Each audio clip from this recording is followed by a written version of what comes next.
नमस्कार, प्रणाम, सत श्री अकाल, आदाब। आप सभी लोगों का हमारे इस नए एपिसोड में बहुत बहुत स्वागत है। उम्मीद करते हैं आप, आपकी फैमिली स्वस्थ होगी, आप अच्छे होंगे, आप अपना और अपनी फैमिली का अच्छी तरह से ख्याल रख रहे होंगे। आज की जो घटना है, आज की जो कहानी है, वो एक हरियाणा प्रदेश के एक गांव से है, जिस गांव का नाम काहनी होता है। और उस काहनी गांव में एक थाना लगता है जो भाटुआ है। उस थाने में एक रात के 2 बजे फ़ोन आता है और फ़ोन से बताया जाता है कि यहाँ पर 2 मर्डर हो चुके हैं। फ़ोन पे बताया गया कि यहाँ पर 2 लोगों को गोली मारी गई है, जबकि एक लड़की है जिसका नाम सपना है, उम्र उसकी लगभग 24 साल है, जिसकी मौत हो चुकी है। और एक लड़का है जिसका नाम साहिल है, उसे गोली लगी हुई है। पुलिस आनन फानन वहाँ से तुरंत ही अपनी टीम के साथ उस गाँव पहुँचती है। गाँव पहुँचने के बाद में जो लड़की है जिसकी लाश पड़ी हुई थी ज़मीन पर, उसे भी हॉस्पिटल भेजा गया। और जो साहिल लड़का जिसे गोली लगी थी, वो तो बहुत ही दर्द से कराह रहा था। जब पुलिस मौके पर पहुंचती है, हालात देखती है, तो वो तो बहुत ही ख़राब स्थिति में है। जिसका नाम साहिल है, उसे तुरंत ही हॉस्पिटल ले जाया गया। हॉस्पिटल ले जाने के बाद में वहाँ पर उसका ट्रीटमेंट कम से कम डॉक्टरों ने 3 घंटे तक किया। 3 घंटे जब काफ़ी इलाज किया, काफ़ी मेहनत की, मशक्क़त की, तब जा कर के उसे थोड़ा राहत हुई और उसके पेट से गोली निकाली गई। अब इन सब के पीछे क्या था, कौन सी घटना थी, कौन सी कहानी थी जिसकी वजह से इन 2-2 लोगों को गोली मारी गई।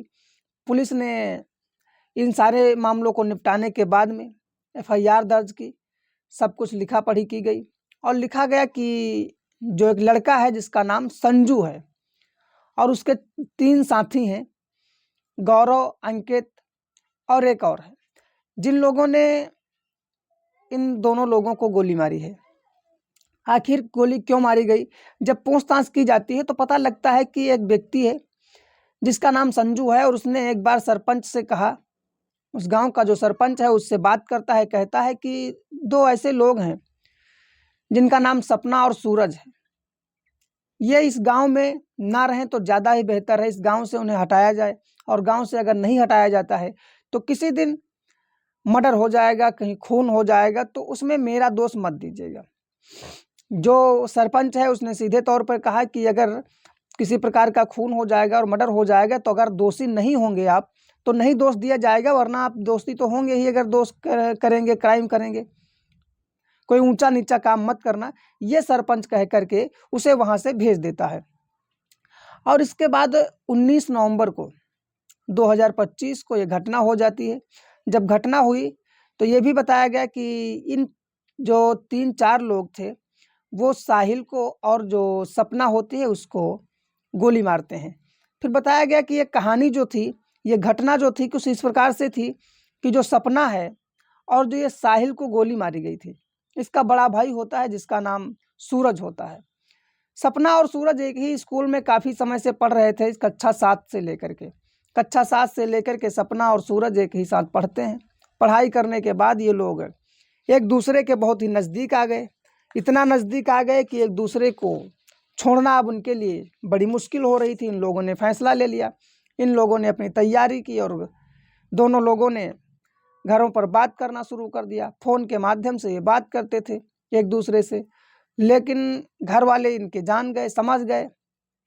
घटना ये थी कि सबसे बड़ी बात ये थी जो गोली चली, और इन सब के पीछे ये था कि गांव के ही 2 लोगों ने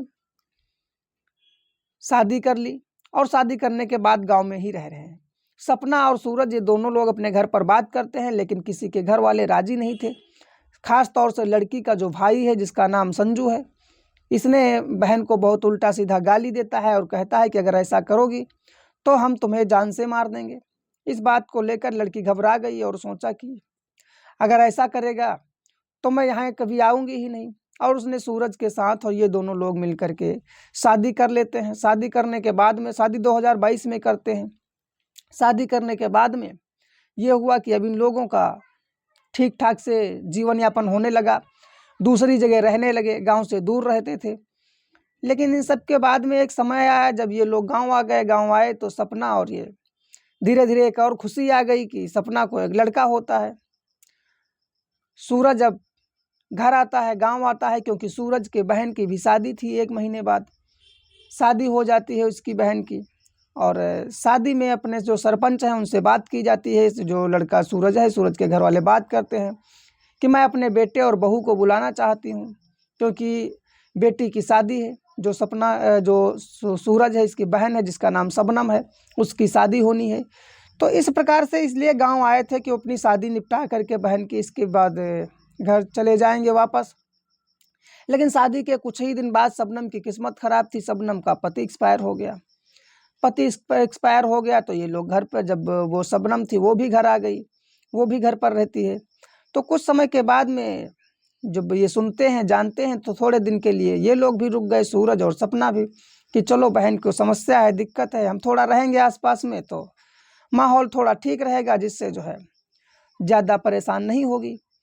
लेकिन इन सब के साथ साथ अब यही हो जाता है कि जब वो जो संजू है, इसका भाई है, वो बर्दाश्त नहीं कर पा रहा है।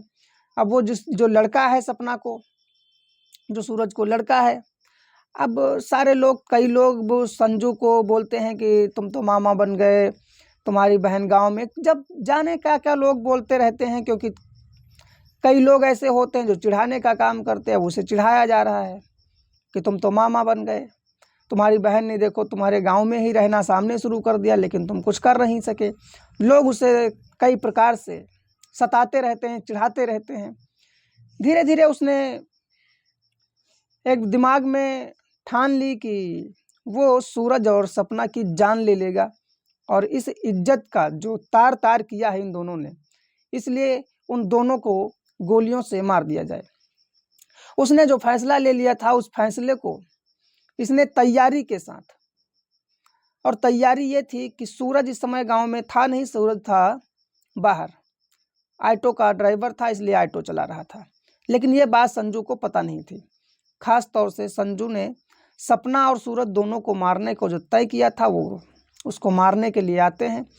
रात के 1:30 बजा होगा, जब कुछ घर के आसपास कुत्ते भौंक रहे होते हैं, हलचल होती है कि कोई ना कोई घर के बाहर है।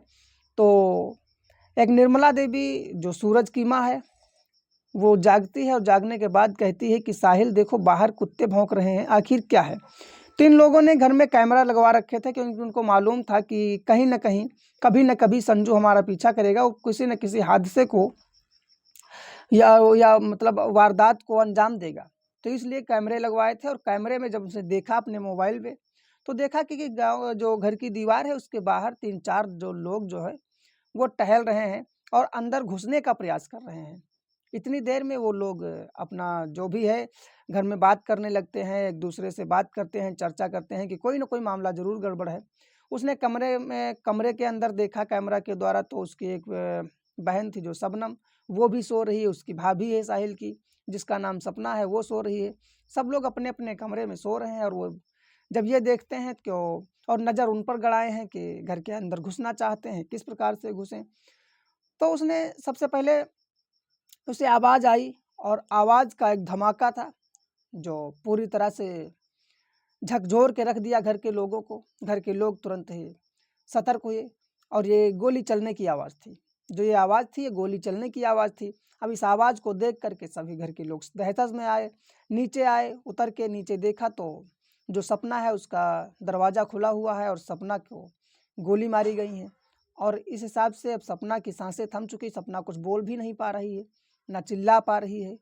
ये 2-4 मिनट के अंदर सपना की जान गई, और साहिल ने तुरंत डंडा उठाया और उन लोगों को मारने की कोशिश की। जैसे ही माँ गेट के बाहर निकला मारने की कोशिश की, वैसे ही उन लोगों ने साहिल पर गोली चलाई, और पेट पे जा करके बहुत ज़ोरों से लग गई। जब पेट पर गोली लगी तो साहिल वहीं पर गिर गया। गिरने के बाद में उसकी जो माँ होती है साहिल की, उसने तुरंत ही उस लड़के को यानी साहिल को अंदर खींचा, और अंदर खींच करके कुंडी लगाई। कुंडी लगाने के बाद में बहुत ज़ोर ज़ोर से चिल्लाने लगी, चीखने लगी। इतने में जो घर के और सदस्य थे वो सब बहुत ज़ोर से चिल्लाने लगे, चीखने लगे। लोगों तक का आवाज़ पहुंची, और मोहल्ले के सभी लोग जाग पड़े। जागने के बाद वो इधर का रुख करते हैं, और इनके घर की तरफ सब चलने लगते हैं। तब तक ये चारों के चार वहाँ से भाग जाते हैं, और भागने के बाद ये न जाने कहाँ चले गए। लेकिन जब वहाँ से भागे हैं तो ये गांव से तो काफ़ी दूर निकल गए और ये फैसला ले रखा था, अभी ठान रखा था कि सूरज को मारना है। साहिल को मारने का इनका इरादा था या नहीं था, लेकिन इनको सूरज को मारना था। इसलिए ये लोग वहाँ से निकल जाते हैं और कम से कम 24 घंटे तक पुलिस इन्हें ढूंढ भी नहीं पाती है। बाद में पुलिस खैर बहुत ज़्यादा नाकाबंदी, हर जगह पुलिस को चौकन्ना कर देती है। पुलिस अपनी टीम को पूरी तरह से चौकन्नी रखती है। इसके बाद में खैर 48 घंटे के अंदर इन लोगों को चारों को गिरफ्तार किया गया। गिरफ्तार करने के बाद में गिरफ्तार हो ही नहीं पाए, क्योंकि ये लोग भाग रहे थे और ये इनका प्लान था कि ये सूरज को मार के तब जेल जाएंगे। लेकिन पुलिस जब इनको ढूंढ पाती है तो इन लोगों को गिरफ्तारी करने के लिए पुलिस इन पर गोली चला देती है, क्योंकि ये भाग रहे थे और ये वारदात ये खुद पुलिस के साथ कर रहे थे, क्योंकि पुलिस पर ही गोलियां चला रहे थे। पुलिस जैसे तैसे अपना बचाव करती है और फिर इन लोगों पर पुलिस गोली चलाती है, इनका हाफ इनकाउंटर करती है, इनके पैरों पर गोली चारों को मार दी जाती है। गोली मारने के बाद में इन लोगों को उठाकर इनका उपचार करवाया गया। उपचार कराने के बाद में इनको थाने लाया गया। इन पर जो कार्रवाई थी, मुकदमा था, उन सब तरीक़ों से इन लोगों को जेल भेज दिया गया। और जेल भेजने के बाद में जो सपना की डेड बॉडी आई थी, उस डेड बॉडी को पंचनामा करवा करके और जो पोस्टमार्टम रिपोर्ट थी वो सारा कुछ करवा करके सपना को भी उसी का पति जो सूरज है वो आता है और वही उसका अंतिम संस्कार करता है। इस घटना को सुना करके आपको किसी प्रकार से दहशत में नहीं डालना चाहता हूँ, लेकिन बात यह है कि क्राइम की दुनिया जिस भी प्रकार से चलती जा रही है वो कहीं न कहीं इतना गलत नहीं है जितना गलत था, लेकिन इतना गलत नहीं था कि किसी की जान ले ली जाए। अभी भी तमाम लोग इस प्रकार से इतने मॉडर्न ज़माने में और इतने आगे भारत में ऐसे ख़्याल की सोच रखते हैं कि अगर किसी ने लव मैरिज कर ली तो उसे जान से ही मार देना उचित नहीं होता है। खैर आप लोग अपनी राय कमेंट में ज़रूर दीजिएगा कि आखिर कहाँ तक सही था गोली चलाना संजू का और कहाँ तक गलत था। मिलते हैं कल की एक नई स्टोरी में, एक सच्ची कहानी में। तब तक के लिए नमस्कार, धन्यवाद, जय हिंद।